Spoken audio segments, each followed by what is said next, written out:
Po vi përsëri me recetën e pandispanjës dhe të tortës. Unë dhe Perla kemi përgatitur një tortë tjetër për një mikeshën tonë të mirë. Përshëndetje nga Perla with Love Handmade. Këtë herë do ja u tregoj edhe një herë recetën e pandispanjës, një recetë që nuk dështon kurrë. Përbërësit për pandispanjën janë të paktë. 10 vezë në rastin tim, sepse kam një tavë të madhe, 150 gram miell, 150 gram niseshte, një pluhur pjekës dhe 10 lugë ujë. Se si është procedura, do ja u tregoj tani. Si fillim do të ndajmë të verdhën e vezës nga e bardha. Pra të verdhat më vete dhe të bardhat më vete. Mos harroni dhe 300 gram sheqer. Përbërësit megjithatë do ja u shkruaj edhe poshtë që ta keni më të lehtë që t'i bëni së bashku.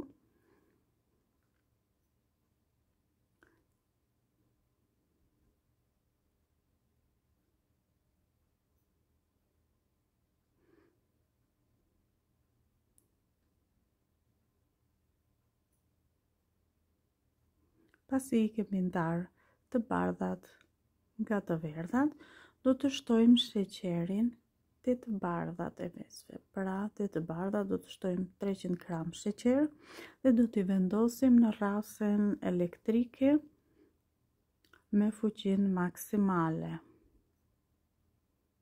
Ndërkohë që kremi formohet, ne do të shtojmë te të verdhat e vezëve 10 lugë me ujë.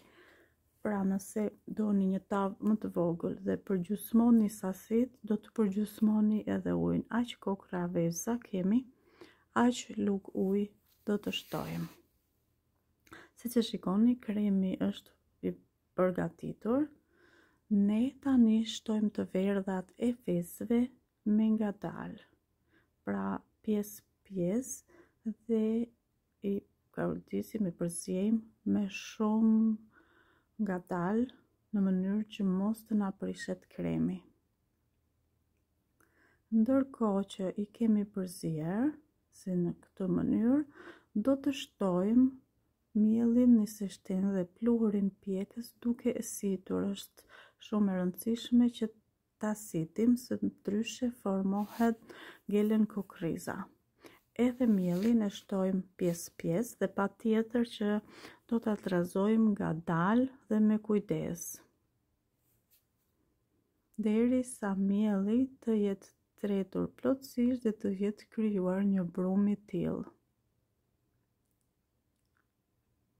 Unë kam bërë dhe një tavë të vogël, siç do ta shikoni në fund, kam bërë 2 torta,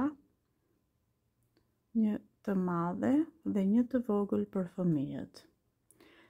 Ndërkohë, furrën e kemi ndezur në 180 gradë, pra me furrë të parangrohur 180 gradë për 10 minuta. Më pas e ulim në 170 gradë dhe vazhdojmë pjekjen deri sa të marrë një ngjyrë të artë, pra jo të errët.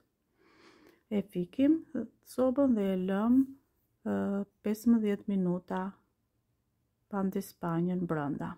Ndërkohë këtu e kam prerë, siç e shikoni, është shumë e butë dhe po bëj kremin e parë, që është pana mascarpone. Pra, unë kam përdorur 3 pana dhe 2 mascarpone. Si fillim rrajmë panën, më pas shtojmë mascarponen.